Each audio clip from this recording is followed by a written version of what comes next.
नमस्कार, जोहार। आप देख रहे हैं झारखंड स्वतंत्र। जो देश में नीट का एग्ज़ाम को लेकर के, जो पेपर लीक के मामला को लेकर के पूरे हलचल मचा हुआ है। कई अब तो देख रहे हैं आरोप प्रत्यारोप भी लग रहा है। लेकिन अभी हमारे साथ जो नीट का पेपर लीक हुआ है उसको लेकर के हम फिर बता दें कि आर्यन लेडीज दयामणि बाला दीदी हमारे साथ है। और उस पर आपको फिर एक बार बता दें कि जिस तरह से देश में डॉक्टर पढ़े लिखे चाहिए और जो नीट का पेपर लीक होता है तो आप भी समझ जाते होंगे कि डॉक्टर कौन बनेगा। तो इसी बात के चर्चा को लेकर के अभी हम दयामणि जी से जुड़ रहे हैं और हम बात करते हैं कि जो नीट का पेपर लीक हुआ है उस पर क्या इनका विचार है और दोषी कौन है ये भी हम जानेंगे। दीदी जोहार, क्या कहेंगे जिस तरह से पेपर लीक हुआ है का दोषी कौन है और इतनी बड़ी एनटीए एग्जाम कराता है फिर भी मुस्तैदी के साथ फिर भी पेपर लीक हो जाता है, उसका जिम्मेदार किसको मानते हैं? एक तो जो पेपर लीक हुआ है नेट का, उसमें आपने जो सवाल किया कि उसके लिए दोषी कौन है, निश्चित रूप से उसका जब शिक्षा विभाग, देश का शिक्षा मंत्री तमाम विभाग को देखते हैं, उनके अंदर में पूरा सिस्टम है। ऐसे में निश्चित रूप से जो आपने जो सवाल किया है उसका जवाब में सीधे तौर पे ये है कि देश का शिक्षा मंत्री इसके लिए जिम्मेवार है, देश का सिस्टम इसके लिए जिम्मेवार है। और ये जो नीट का पेपर लीक हुआ, मेरे नज़र में जब देश को हम समृद्ध बनाना चाहते हैं, देश को शिक्षित अधिकारी देना चाहते हैं, देश को शिक्षित डॉक्टर्स देना चाहते हैं, देश का मेन पावर को हम मजबूत करना चाहते हैं, तब देश का जो विकास का जो स्तंभ होता है, पिलर होता है, वो मजबूत होता है। तब ऐसे परिस्थिति में अगर नीट का पेपर लीक होता है तो मेरा ये मानना है कि आप सीधे तौर पे ये शिक्षा पर का घोटाला है, सीधे तौर पे ये भ्रष्टाचार का आप नींव डाल रहे हैं। इसलिए मैं ये बात कह रही हूं कि आपने जो नीट का एग्जाम लिया, यूजी का जो एग्जाम आप लिखवा रहे हैं देश के नौजवानों को, और ये पेपर लीक होना माने भ्रष्टाचार का आप नींव डाल रहे हैं।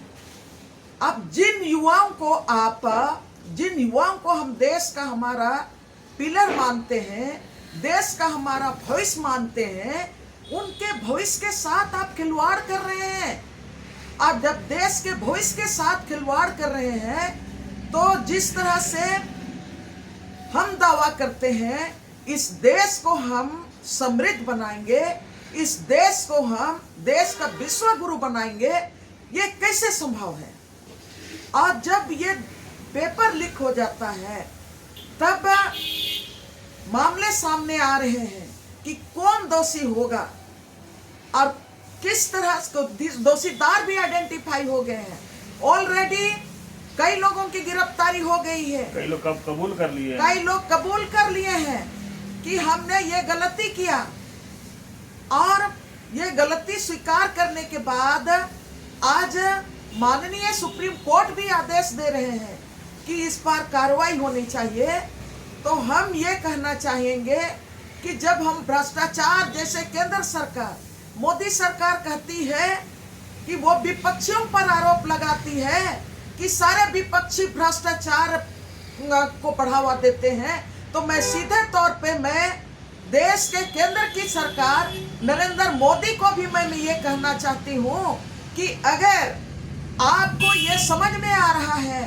कि नीट का पेपर लीक होना, यूजी का पेपर लीक होना, मतलब देश के हमारे जो देश के फ्यूचर है हमारे युवक,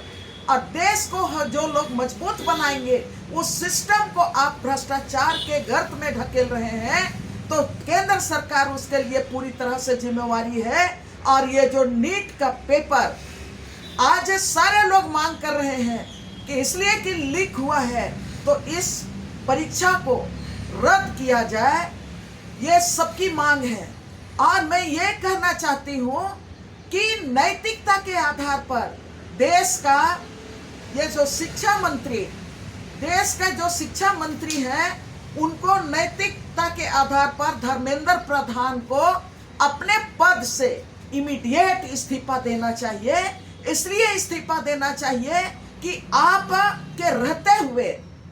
आपने अपना दायित्व पूरा नहीं किया। मैं ये भी कहना चाहती हूँ कि आज जिस तरह से हम लोग देख रहे हैं, ये देश को मजबूत करने के लिए, और ऐसे परिस्थिति में अगर शिक्षा के क्षेत्र में ही भ्रष्टाचार हो और हम जो एग्जाम ले रहे हैं वो पेपर लीक हो जाए, तो कल हम देश को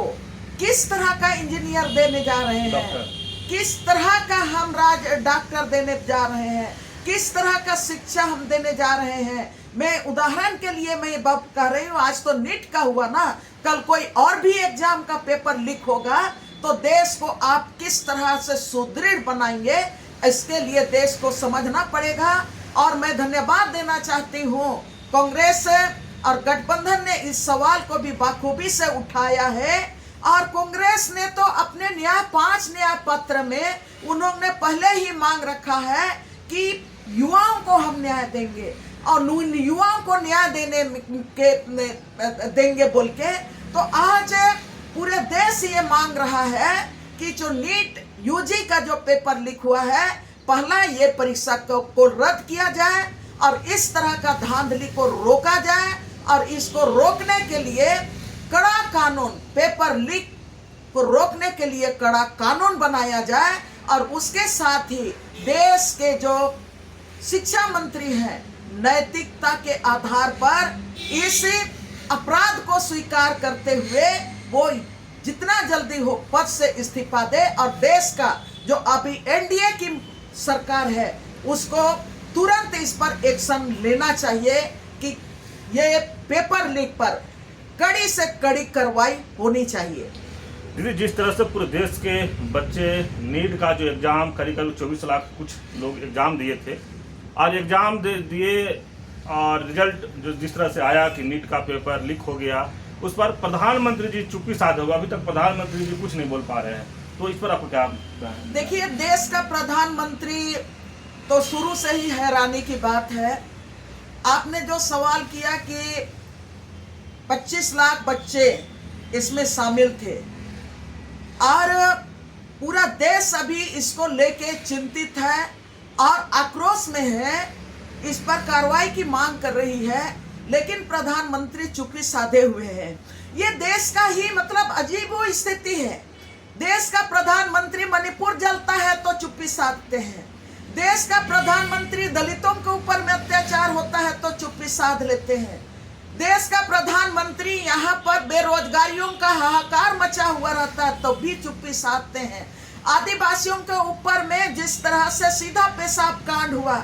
सीधा उन आदिवासी के युवा के ऊपर में मुंह पेशाब किया तो भी प्रधानमंत्री ने चुप्पी साधा हुआ था। प्रधानमंत्री जब जब देश में संकट उत्पन्न होता है तब तब प्रधानमंत्री, देश का प्रधानमंत्री चुप्पी साधे हुए रहते हैं और वो कहीं ना कहीं देश के जनता, आम जनता के जो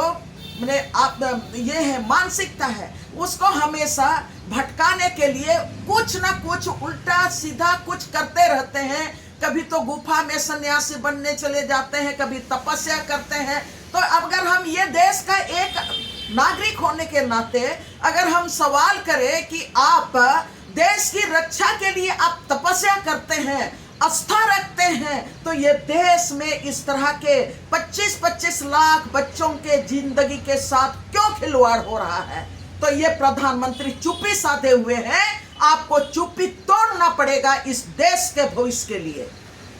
दीदी एक बार और हम कह दें कि जिस तरह से पूरे देश में बच्चा लोग भी प्रदर्शन कर रहे हैं, विपक्ष के लोग भी प्रदर्शन कर रहे हैं कि नीट का एग्जाम कैंसिल हो, जहां पर आप बताएं कि जो शिक्षा मंत्री हैं वो भी अनाप शनाप जो भी बोल दे रहे हैं, कभी बोल रहे हैं दो जगह से आया है कंप्लेन कहीं, लेकिन प्रधानमंत्री चुप्पी साधे हुए हैं। लेकिन हम ये कहें कि जब डॉक्टर के पास जाते हैं हम लोग तो पढ़े लिखे डॉक्टर एक अच्छे डॉक्टर खोजते हैं, लेकिन जिस तरह से इस बार नीट का एग्जाम में पैसे का धांधली हुआ और इन बच्चे को पेपर लीक के मामले में जिस तरह से देखा गया, सुना गया या भी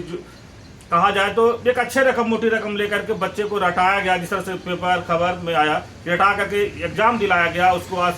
720 719 इस तरह का रिजल्ट आया, जो कि 719 किसी हाल में रिजल्ट अंक आना ही नहीं था, लेकिन उसको भी लोग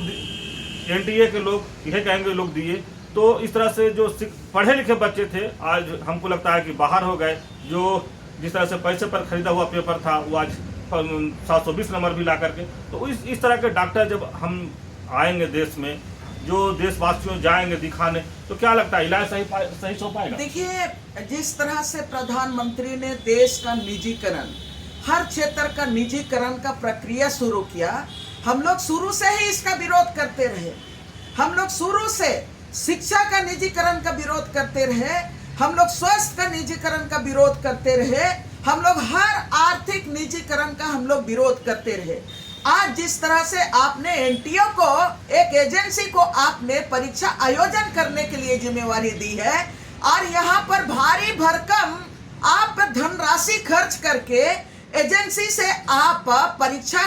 करवा रहे हैं, और वो जो एजेंसी है वो एजेंसी इस तरह से जो रटुआ पेपर लिख करके रटुआ के बच्चों को पास करा रही है। मैं पहले ही कहा, उसके बाद हम लोग कहेंगे कि ऑपरेशन के समय डॉक्टर ने पेट में कपड़ा छोड़ दिया, ऑपरेशन के समय डॉक्टर ने कैंची, मरीज के पेट में कैंची छोड़ दिया। अगर आप ये जो नीट का जो पेपर जो लीक हुआ है और बच्चों को रटुआ के आप नंबर देकर पास कर रहे हैं, मतलब देश को आप स्वस्थ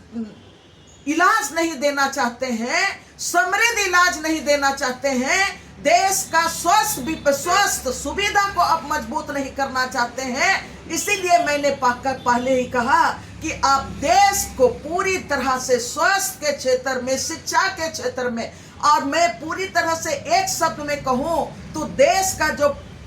आपका पिलर है उसको आप पूरी तरह से कमजोर करना चाहते हैं। इसीलिए भ्रष्टाचार तो यही शुरू हो रहा है। आप 5 एकड़ जमीन का भ्रष्टाचार की बात करते हैं, आप हेमंत सोरेन का भ्रष्टाचार दिखाई देता है, आपको केजरीवाल का भ्रष्टाचार दिखाई देता है, और आपको ये नीट में जो भ्रष्टाचार हो रहा है, आपके एजेंसी के लोग मैंने भ्रष्टाचार कर रहे हैं, उस एजेंसी का भ्रष्टाचार आपको दिखाई नहीं दे रहा है। और आप देश को जिस तरह से स्वास्थ्य विभाग को पंगु करना चाहते हैं, ये दुखद बात है। और ये बच्चों का भविष्य के साथ भी आप खेल रहे हैं, देश का भविष्य के साथ खेल रहे हैं, और देश का स्वास्थ्य सिस्टम के साथ आप खेल रहे हैं। प्रधानमंत्री को हर हालत में चुप्पी तोड़ना पड़ेगा, और देश का जो शिक्षा मंत्री है उसको हर हालत में, अगर आप लोगों में नैतिकता है तो आपको त्याग पत्र आपको देना पड़ेगा। और सिर्फ त्याग पत्र केवल नहीं देना पड़ेगा, मैं पहले ही बोल चुकी हूँ, आपको जो परीक्षा है उसको रद्द तो करना पड़ेगा, लेकिन उस सिस्टम को भी एक एक व्यक्ति के ऊपर आपको कड़ी कार्रवाई करना पड़ेगा, और जेल के सलाखों के पीछे आपको भेजना पड़ेगा। उसमें निश्चित रूप से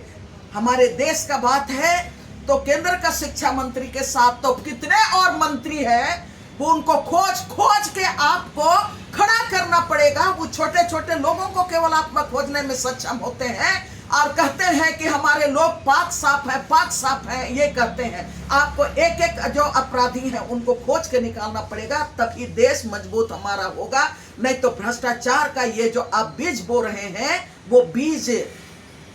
फैलते जाएगा, मजबूत होते जाएगा, और देश को हम सब मिलकर नष्ट करेंगे, और उसके लिए सबसे ज्यादा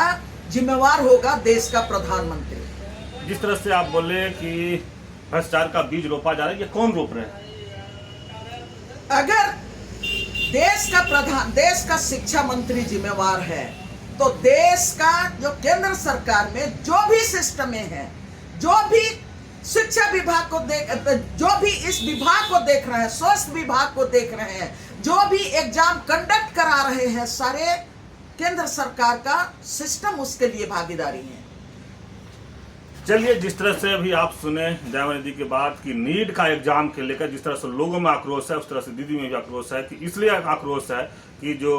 24 लाख से ऊपर बच्चे एग्जाम दिए थे, उनका भविष्य जो लगा कि इस बार भविष्य हम लोग को सुधर जाएगा। और जिस तरह से लोग हताश और निराश दिख रहे हैं, जिस तरह से लोग रोड पर उतरे हैं, जिस तरह से लोग हर शहर में हर जगह प्रदर्शन कर रहे हैं, और अब उनको लगने लगा है कि जिस तरह से पेपर लीक हो जा रहा है तो आगे का पढ़ाई क्यों करें। तो कई तरह के बच्चों का मन में बात उत्पन्न होता है, कई तरह के बात भी आता है। तो जिस तरह से लोगों में आक्रोश है, जिस तरह से दयानिधि बताया कि इसका जिम्मेदार केंद्र के शिक्षा मंत्री, प्रधानमंत्री या NTA का जो भी एग्जाम लेने वाले लोग थे वो जिम्मेदार हैं, तो इसके बदले ये कह रहे हैं कि जो केंद्र का शिक्षा मंत्री उनको त्यागपत्र देना चाहिए, प्रधानमंत्री को चुप्पी तोड़ना चाहिए था कि, और साफ साफ ये कह रहे हैं कि जो नीट का एग्जाम था उसको ये करके री एग्जाम लेना चाहिए। जिस तरह से बच्चों भी लगातार मांग कर रहे हैं री एग्जाम का, तो री एग्जाम होगा तब ही निष्पक्ष पता चल पाएगा कि पढ़ा लिखा बच्चा डॉक्टर बनेगा या पेपर लीक करके जो बच्चे होंगे वो ये होगा। लेकिन जब तक एग्जाम नहीं होगा तो पता नहीं चल पाएगा। जिस तरह से अभी दीदी बताया कि मोटी रकम लेकर के रटवा कर बच्चे को एग्जाम में अच्छे नंबर दिया गया, तो अगर वो बच्चे जाएंगे तो क्या इलाज कर पाएंगे। जैसे बताया कि किसी के पेट में कपड़ा छोड़ देना, किसी के ऑपरेशन के समय कहीं छोड़ देना, ये वही सब डॉक्टर होते होंगे जिनको पढ़ाई लिखाई का ज़्यादा अनुभव नहीं होता होगा, ज्ञान नहीं होता होगा। तो तमाम अगर देखा जाए, अगर नीट का पेपर लीक होता है, नीट का एग्ज़ाम अगर री एग्ज़ाम नहीं होता है, तो उसी टाइप के डॉक्टर फिर बनेंगे। और देश के जो हम स्वस्थ चाहते हैं, स्वस्थ देश कैसे होगा जब डॉक्टर ही पढ़े लिखे नहीं होंगे, तो देश स्वस्थ कहाँ से होगा। और अगर हम लोग इस पर बात अगर रखें, अगर नहीं उठाते हैं, अगर उठा भी रहे तो अगर देश के चाहे शिक्षा मंत्री हो या देश के प्रधानमंत्री हो, इस पर गौर करना चाहिए। और सबसे बड़ी बात अगर जिम्मेदार है इसका, तो जो NTA एग्जाम ले रहा था वो भी एक बहुत बड़ा जिम्मेदार है। ये बच्चों के भविष्य के साथ लोग खिलवाड़ कर रहा है। तो इसी तरह खबर को देखने के लिए आप झारखंड स्वतंत्र खबर से जुड़े रहिए। जोहार, नमस्कार।